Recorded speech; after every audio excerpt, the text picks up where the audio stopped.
The beginning of the study of magnetism can be traced back to Egypt. Also, we find the Greeks used it, and among the Greeks and early Egyptians, we have the first understanding of the nature of magnetism. It was used principally in healing. It was well known to Pythagoras, who gave us considerable information on the subject, which was promptly forgotten by everybody else. Then we have little knowledge of it, except through the Arabs. The Chinese were aware of it because of the discovery of the mariner's compass. But for the most part, it was neglected until the 17th century, when it became involved in the story of Rosicrucianism. The alchemists, the Rosicrucians, and the Hermetists all were unfolding phases of magnetic theory. Then we come down a little later, and we come upon a curious instrument, Mesmer's magnetic tub. This was a kind of tank in which many people put their feet at the same time and held hands and created a battery out of the water in the tank. Incidentally, the magnetic theory is based upon a very simple fact, namely that what we call empty air is not empty at all. It is the most profoundly used all the elements that we know anything about. We all live within air and have our being, and we know that if air fails, we die. But what we do not realize is that air is not just some oxygen or helium or something of this nature. Air is something in itself. It is a substance of itself. It is a substance so real and so important that it's almost impossible to estimate it. It is a tremendous field of magnetic energy. The atmosphere carries the magnetism of the sun. The study of the magnetic powers of the sun will be more or less clearly understood by the study of the seasons. Winter, summer, spring, and these things have all to do with a magnetic factor in the air. And we think of it only as in trying to explain it as a physical astronomical phenomena, since as the rotation and revolutions of the sun and planets. But each of these planets is a field of magnetic energy. And this energy comes to us through what we call air. One thing we have learned from television is that air transmits. We know, for instance, that we can have all kinds of programs on the air at the same time. And they can come from all directions. And they can overlap and interlap. But each one will remain separately identified as though it was moving in a channel or a circuit of its own. Something went through was vibration. And this vibration in the magnetic field can be divided into an infinite complexity of separate emanations.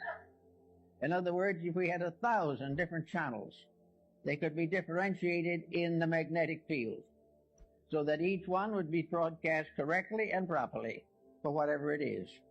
Thus we realize there's something out there besides air, something besides helium and oxygen, something besides the ordinary factors we take into consideration scientifically. We are in the presence of a mysterious agent, an agent that is part of everything that we are. Now, studying magnetism as it comes into the human body, we discover along with Kilda that each human body is surrounded by an etheric or energy field. This energy field is sometimes referred to as an aura, but it is not the true aura that we think of in metaphysics. This magnetic field is an area of energy. This area of energy forms an egg-like atmospheric sheath around the physical body, usually extending 3 to 5 feet from it in each direction. This energy field is the basis of virtue, because this energy field depends for its reality, its serviceability, and its protecting power to mood, emotion, thought, and the attitudes of the person around which this magnetic field is gathered. In other words, the individual, if they are normal, if mentally, emotionally, and physically, They are keeping the rules. This magnetic field forms a tremendous protection. It is normal, it is healthy, it is constantly able to handle infections and all kinds of difficulties. It will help to heal wounds. It will help to recover the use of functions and organs. And if we are deprived of some part of the body, it will try to compensate for us. As long as the individual takes proper care of his magnetic field, it will serve him. Now, this is a phase of morality that is generally overlooked. It is assumed that these magnetic fields are something you don't pay much attention to.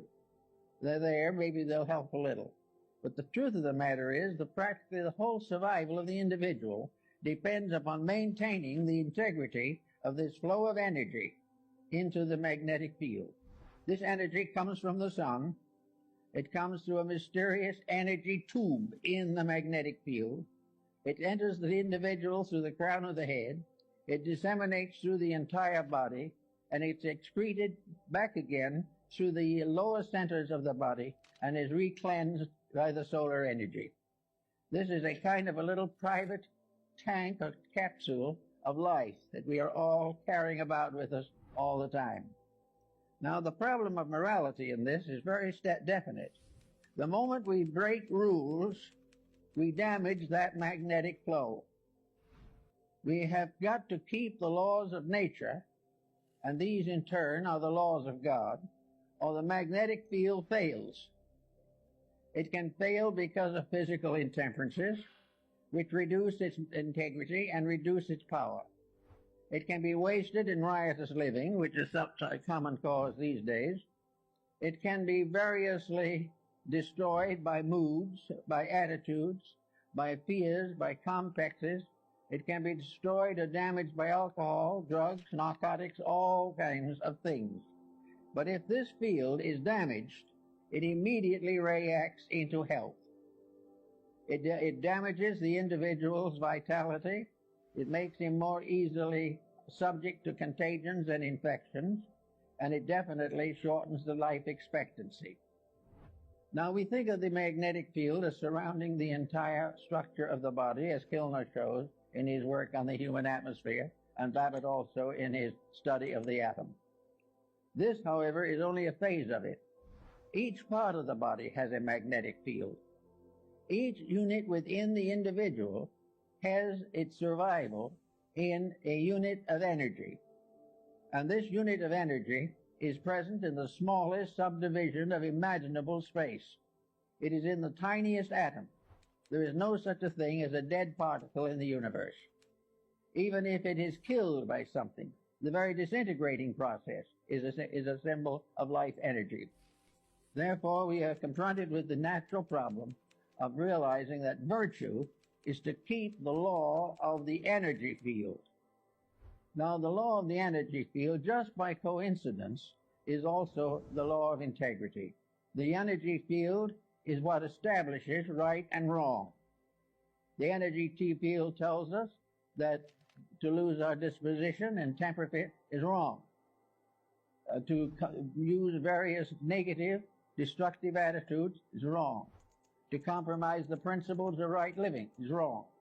To think badly, to feel unpleasantly, to be engaged in any action or concept which is contrary to the common good damages the magnetic field and therefore is wrong. Selfishness injures that field. Every vice we know, the breaking of any of the 10 Commandments and a number of other rules results in damage to that field. It has nothing to do with nation. It has nothing to do with the ordinary concepts of codes, because the final code itself is based upon the life principle in each part of the human constitution. So we have each little cell has its own moral responsibilities. The stomach has its own magnetic field. The stomach is not simply an organ. It is an organism. It is a living thing within the human body. The same is true of the heart, the brain, the glandular structure, all the organs, the intestines, all the motor system, the nervous system, the endocrine system. These are all entities. They are entities of magnetic unities. organisms which are cooperating together for the common good. To abuse one is to damage all. To neglect one is to neglect all. Each of these organs has its own field in the body, and all these fields together constitute the grand magnetic field that surrounds the complete person. Now we go inside of this for a moment to see what we're dealing with. So we go back to Pythagoras, who was very timely in that. He tells us that in Egypt there was a temple in which therapy was the result of this contemplation of symmetrical geometric solids. In other words, the images of therapy were mathematical cubes, octagons, and various forms, dodecahedrons, each one placed upon a kind of altar or pedestal for the contemplation of the sufferer. All were symmetric geometric solids, perfect and complete in structure. To look upon them was therapeutic, because to look upon them accepted their energy as a reality in our lives. Now, these stone solids apparently were not alive. They only gave the impression of value, but actually they were alive. Every form in nature, natural or artificial, has a magnetic field. From the tiniest atom to the greatest galaxy, the magnetic fields are present, and the rules of each of them must be obeyed.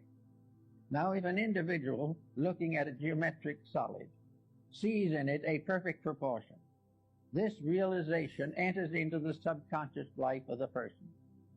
The imagery of that solid is sent into the consciousness in the form of a benevolent magnetic center. It means that the individual is seeing a harmony, is seeing something in perfect order and perfect correctness. And in visualizing it, wherever we see perfection, it improves ourselves. Wherever we accept discord as inevitable, it injures ourselves. Everywhere looking around us in nature, we see that all natural things are benevolent. It is only when these are abused, mostly by humanity, that these benevolences are lost. So we find that we live in a universe in which everything is in harmony if we are. Now we can say, of course, that somebody else might be out of harmony, and this could injure us. Actually, it's not quite true. The magnetic field which protects us against any negative magnetic field that does not arise within ourselves. We are not contaminated by other people unless by our very conscious weakness or our intellectual weakness or our emotional weakness we surrender our integrity to the attitudes of other people. If we commit misdemeanors of one kind or another, we are responsible by the effect of these mistakes on our own magnetic field. Now, the magnetic field not only covers this type of thing, but it covers elimination, the intestinal walls. All of this type of thing is damaged, as we know, by hysteria, by various moods. The individual becomes ill because of a bad disposition. Now, we consider this to be just symbol of something that happens that way, but it is not. The individual who is sickened by dispositional fault is sickened because he has damaged the magnetic field of some essential part of his own nature. If he has damaged the magnetic field of his digestive system, he will have dyspepsia. And if the dyspepsia lasts long enough and the magnetic field is sickened long enough, then enduring chronic ailments can set in. No individual actually is infected entirely from himself, but never completely without himself. All of these unities of facts must be in harmony. Now, in the Rosicrucian philosophy, we had alchemy, the transmutation of various phases of life. Alchemy was a transformation and a transmutation of energies, and these energies are essentially the same ones that we have in magnetism. We therefore have a constant realization that everything we do and everything that we see and have has values of its own. Now let us pick up a pebble from the beach, and we suddenly realize that we're in the presence of a little stone. Today there is quite an interest in little stones, all kinds of stones. We are interested in the crystals that form in rocks and all these types of things. But crystals are formed by magnetism. They are formed by a rate of vibration peculiar to a certain element. And that particular rate of vibration can evolve through the mineral, plant, vegetable, and animal. It is always present. There is a magnetic core on each kingdom, and each kingdom unfolds within this magnetic field. And within each of the composite fields, individual members of the fields with various degrees of growth are variously individually conditioned. Everywhere, this process of keeping faith with integrity becomes the natural secret of security, survival, and world peace. Now, we can say that it would be very unlikely that, we'll say, a potato could have a magnetic field of its own, but it does. In fact, every cell within the potato has a magnetic field of its own. Therefore, we come into the problem of nutrition. And nutrition is very largely the study of the magnetic fields of various food products.